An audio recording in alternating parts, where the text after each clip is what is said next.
Today, Abraham Lincoln is lauded as one of the heroes of the American Civil War, but he wasn't universally beloved in the mid-1800s, even amongst Northerners. In fact, this defining era in United States history is often more complicated than we've been led to believe. There were New Yorkers who instigated a bloody riot in response to Lincoln's wartime maneuvers, Confederate leaders who lamented their state's secession from the Union, and even a Civil War naval battle that took place thousands of miles from the United States. Hi, I'm Justin Dodd, and I'll touch on those stories and more today as we clear up some misconceptions about the American Civil War. Let's get to it.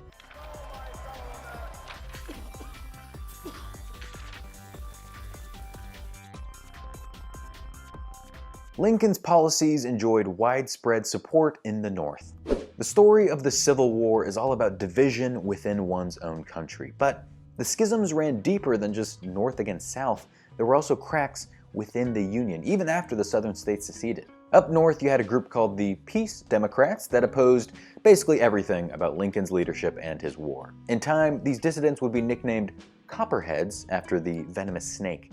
Some of them were Southern loyalists, others were Democrats who strictly adhered to a reading of the Constitution that privileged states' rights above federal powers. One of Lincoln's most notable critics was New York Governor Horatio Seymour. Tensions between the two leaders came to an ugly head during the Civil War draft riots of 1863. Many of New York's working-class citizens were incensed over the Enrollment Act of 1863, which established a draft lottery and provided a means for wealthy draft-eligible men to avoid conscription by paying a hefty fee instead.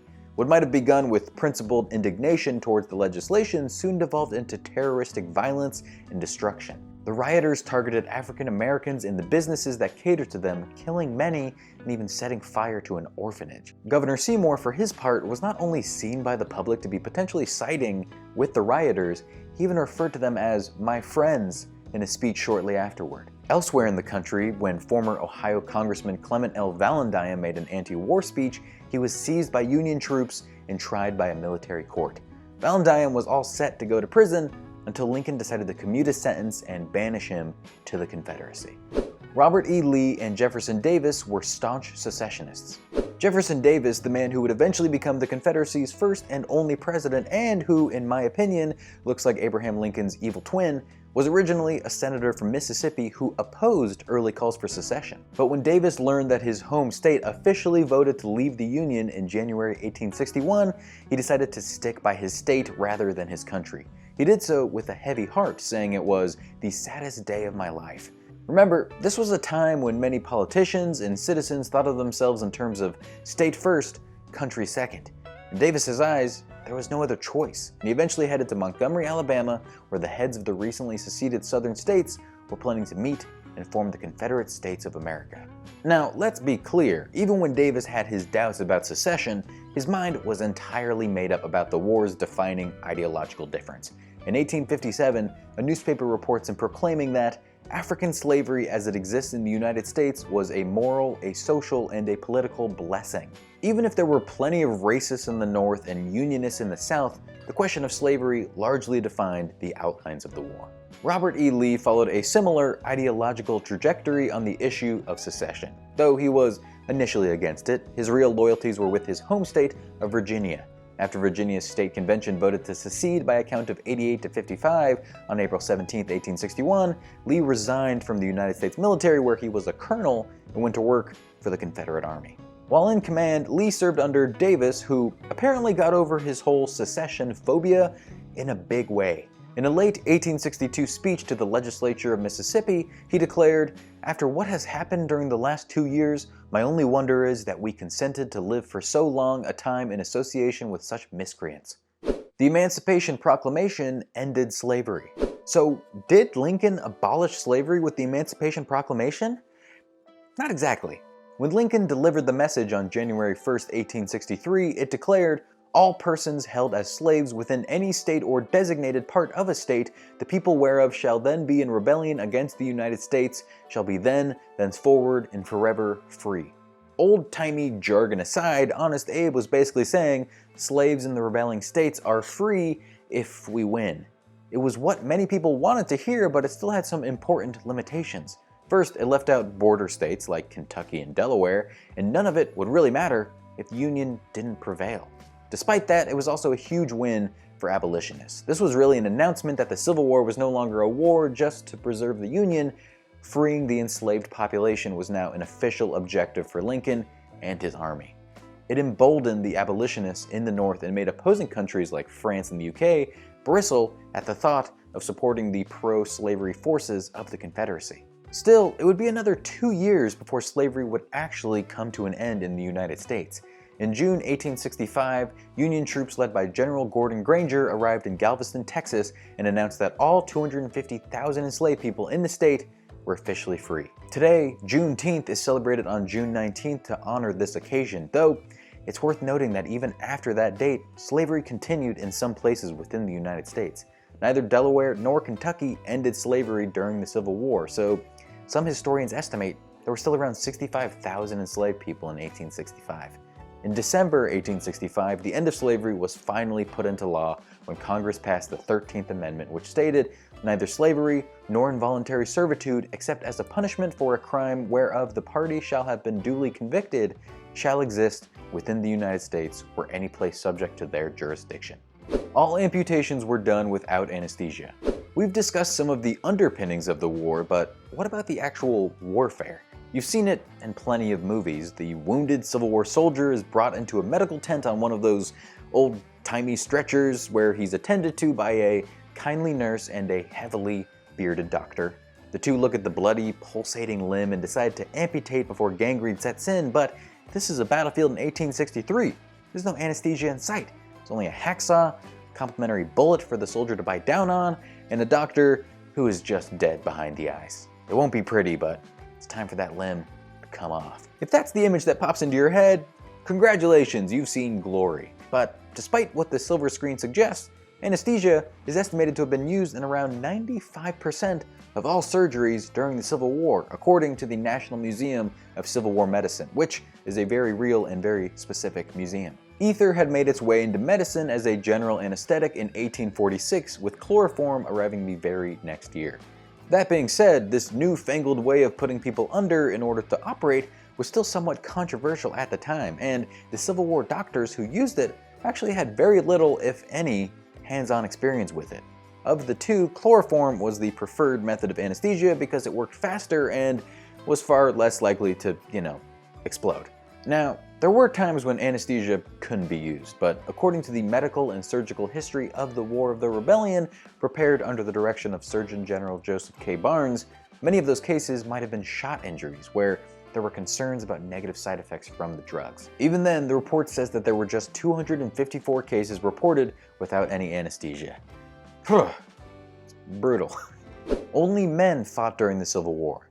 You probably imagined those injured soldiers as men. And while it's true that women were not legally permitted to serve in the military at the time, stories have come to light over the years indicating that anywhere from 400 to 750 women actually managed to sneak through to the front lines and pick up arms to fight for their country, or for the Confederacy. While that's an impossibly small percentage of the 2.75 million soldiers that fought in the war, the question remains, how did they do it? Some likely found a way to pass as men during pre-combat physicals a la Mulan, while others might have snuck into camps once the fighting began. Once they were in, these women were just as involved as the men. There are accounts of women directly involved in spy missions, reconnaissance, and active combat. One famous individual that may fit under this category is Jenny Hodgers, who fought for the Union under the name Albert Cashier. I qualify that last sentence because some historians argue that Cashier is more likely to be a trans man than a disguised woman, even if we didn't have the vocabulary to identify him as such in his time. In any case, it's a pretty cool story. Legend places Albert at dozens of battles during his 3 years at war, and at one point it said he escaped from a Confederate prison by overpowering a guard and fleeing. Albert survived the war and remained under this assumed identity the rest of his life. Abraham Lincoln was the keynote speaker on the day of the Gettysburg Address. On November 19, 1863, a crowd of 15,000 gathered to witness the dedication of a military cemetery on the battlefield of Gettysburg, Pennsylvania, where thousands of Union and Confederate soldiers had died over a 3-day span in July. Coming in at around 270 words, Honest Abe powered through the Gettysburg Address in less than 3 minutes. And contrary to what you might have heard, no, Lincoln did not scribble the speech onto an envelope on the way to the battlefield. Lincoln's secretary later commented that, with all the noise, distractions, and rockings and joltings of the train, it would have been impossible to write anything on the moving train, and the surviving drafts of the speech are written in Lincoln's normal, steady handwriting. She did note that Lincoln finished up the speech that morning, but romanticizing it as history's greatest rush job is definitely overstating it. One thing that you might not know about the address is that Lincoln was not pegged to be the main speaker on that day. That honor belonged to Edward Everett, a distinguished scholar and orator who took the stage before Lincoln. Everett's speech would go on for around 2 hours, totaling upwards of 13,000 words. It was a speech he poured his heart and soul into, along with months of research. He obsessed over every account of the battle from both the northern and southern perspectives in order to get the words just right. Throughout the speech, he retold the story of the Battle of Gettysburg, interspersed with flowery ruminations on the idea of liberty and the plea for unity, saying, "These bonds of union are of perennial force and energy, while the causes of alienation are imaginary, factitious, and transient. The heart of the people, North and South, is for the Union." Kinda beautiful, right? Lincoln sure thought so. After Everett finished his speech, the president shook his hand and told him, "I am more than gratified. I am grateful to you." Then the Thunder Stealer-in-Chief rang out with 77 years ago and made Everett's magnum opus a historical footnote in under 180 seconds. Even Everett himself knew he was one-upped by Lincoln, writing soon after that, "I should be glad if I could flatter myself that I came as near to the central idea of the occasion in 2 hours as you did in 2 minutes." The war was fought entirely in the US. Gettysburg is perhaps the classic vision of a Civil War battlefield. Green, hilly fields ensconced in artillery smoke. In reality, though, the Civil War was far from landlocked. Naval warfare played a huge role in the conflict, with the Union victory at the Battle of Port Royal and the standstill at the Battle of Hampton Roads among the most pivotal maritime clashes. The Civil War also made a little naval history when the Confederacy's Hunley became the first submarine to sink an opposing warship when it attacked the USS Housatonic in 1864. You can check out our episode of Inventors Killed by Their Own Inventions for a little more on that particular adventure in seafaring technology. One naval battle is noteworthy because it did not take place in the waters of America at all. In June 1864, the North and South came to blows in the waters of Cherbourg, France, in the English Channel. The battle began brewing when the Confederate ship, the CSS Alabama, was docked at Cherbourg Harbor, hoping for some repairs. For years, the ship had been wreaking havoc on US vessels, resulting in the plunder of more than 64 ships and causing millions of dollars in damages. The USS Kearsarge, helmed by John A. Winslow, had been pursuing the Alabama for months, and once Winslow got word from the US minister in Paris that the ship was docked and prone, he moved in for the kill. Upon hearing that the Kearsarge was ready for a battle, Alabama Captain Raphael Semmes prepped his ship and met his Union foe 9 miles off the coast of Cherbourg. The Alabama was the first to fire, but there was just one problem. The Kearsarge was draped in a thick anchor chain that protected it from enemy artillery. Soon, the Alabama was taking on water, the white flag was up, and the Confederate Captain Raphael Semmes was all but defeated.